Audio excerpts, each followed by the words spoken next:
ఓం నమః శివాయ. ఓం నమో నారాయణాయ. ఓం శ్రీ స్వర్ణాకర్షణ కాల భైరవాయ నమో నమః.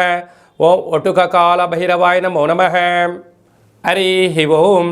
మా ఛానల్కి స్వాగతం. చూస్తున్న వీక్షకులకు, ప్రేక్షకులకు, ప్రియ కాళభైరవ భగవద్బంధులకి స్వాగతం పలుకుతూ మమ్మల్ని ఎంతగానో ఆదరిస్తూ ఉండబడిన ప్రియ సోదరి మనులకు అందరికీ కూడా ముక్కోటి ఏకాదశి పండగ శుభాకాంక్షలు.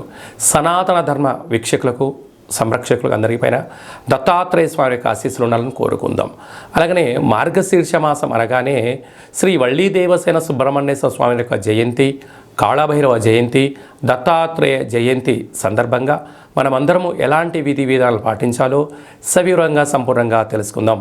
16వ తారీఖు 12వ నెల 2023 నుండి 31/12/2023 వరకు పుట్టినటువంటి వారికి ముందస్తుగా జన్మదిన శుభాకాంక్షలు. గతంలో వివాహం చేసుకున్న వారికి వివాహ వార్షికోత్సవ శుభాకాంక్షలు.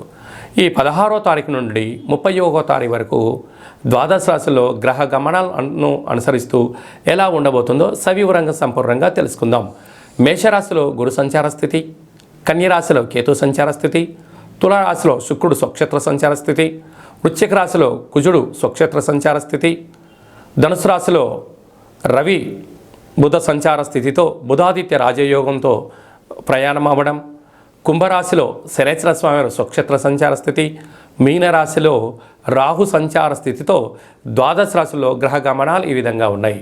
ఇక్కడ విశేషంగా శుక్రుడు స్వక్షేత్రకారకుడు, కుజుడు స్వక్షేత్రకారకుడు, శనేశ్వర స్వామివారు స్వక్షేత్రకారకుడు. విశేషమైనటువంటి 3 గ్రహాలు స్వక్షేత్రంగా ఉన్నప్పుడు ఎలాంటి ఉపయోగాలు ఉంటాయో సవివరంగా సంపూర్ణంగా తెలుసుకుందాం. వృషభ రాశి వారు ఈ కాళభైరవ జయంతి సందర్భంగా ఎలాంటి విధి విధానాలు పాటించాలో ఈ వీడియోలో సవివరంగా సంపూర్ణంగా తెలుసుకుందాం.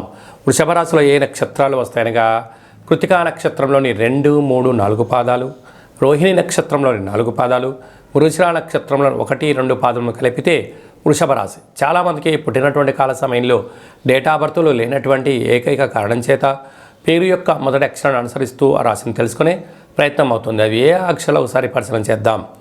ఈ, ఉ, ఏ, ఓ, వా, వి, వు, వే, ఓ అక్షరాల వారందరూ కూడా వృషభ రాశి జాతకులే. వృషభ రాశి యొక్క అధిపతి శుక్రుడు. వీరికి సంతాన స్థానంలో కేతు సంచార స్థితి ఉండడం వలన తల్లిదండ్రుల మాట వినడం, గురువుల యొక్క ఆశీస్సులు పొందడం, నూతనంగా వివాహమైన వారికి సంతాన యోగము, అద్భుతమైన ఐశ్వర్యమైన ఆనందకరమైన జీవితానికి స్వాగతం పలకడానికి చాలా అవకాశాలు ఉన్నాయి. ఆధ్యాత్మికంగా ఉన్నప్పుడు యోగదాయకం అని చెప్పి గమనించగలగాలి. 6వ స్థానంలో శుక్రుడు సంచారం చేయడం వలన విలాసవంత జీవితాన్ని పొందడము, నూతన బంగారు ఆభరణాలు, వస్త్రాలు, భూములు, గృహాలు, క్రయ విక్రయాలు యోగదాయకం అని చెప్పి గమనించాలి.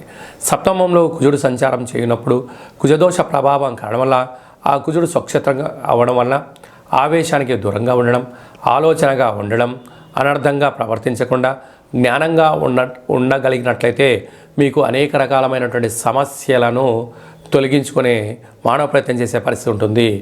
ఆయుస్థానంలో రవి బుధ సంచార స్థితి కనుక మీ జన్మ నక్షత్రం రోజున పూర్ణిమ తిథి ఎందున, అష్టమి తిథి ఎందున దూర వాయు జల ప్రయాణాలు పెట్టుకోకపోవడం ఉత్తమోత్తంగా భావించగలగాలి. లేకపోతే అనేక రకాల ప్రమాదాలు పొంచి ఉన్నాయి. తస్మాత్ జాగ్రత్త. రాజస్థాన్లో శనేశ్వర స్వామివారు ఉండడం వల్ల గృహ మార్పు, ఉద్యోగ మార్పు, వ్యాపార మార్పు ఉండే అవకాశాలు చాలా అధికంగా ఉన్నాయి. లాభస్థానంలో రాహు సంచారం చేయడం వల్ల మీరు పట్టిందల్లా బంగారం అవ్వడం, మీ యొక్క ఆలోచన, మీ కృషి, మీ పట్టుదలకు మంచి కాలము అని చెప్పి గుర్తించగలగాలి. వ్యయంలో దేవగురు బృహస్పతి సంచారం చేయడం వల్ల వృత్తులలో, ఉద్యోగాల్లో, వ్యాపారాలలో, సేవారంగ కార్యక్రమాలలో కొన్ని మెళుకలు అవసరము. పెద్దవాళ్ళు చెప్తే వినే ప్రయత్నం చేయండి. కొత్త ప్రయోగాలు చేసేటప్పుడు 1కి 100 సార్లు ప్రయత్నం చేయగలగాలి. అలాగనే హోటల్ వ్యాపారస్తులు, గృహ భవన నిర్మాణ కార్యక్రమం చేసేటువంటి వారు, వ్యవసాయ సోదరీమణులు, స్వయం వృత్తుల వారందరికీ చాలా మంచి కాలము అని చెప్పి గమనించాలి. సబ్స్క్రైబ్ చేయండి. Please do subscribe to. Please like, share and subscribe to top Telugu TV. Top Telugu TV.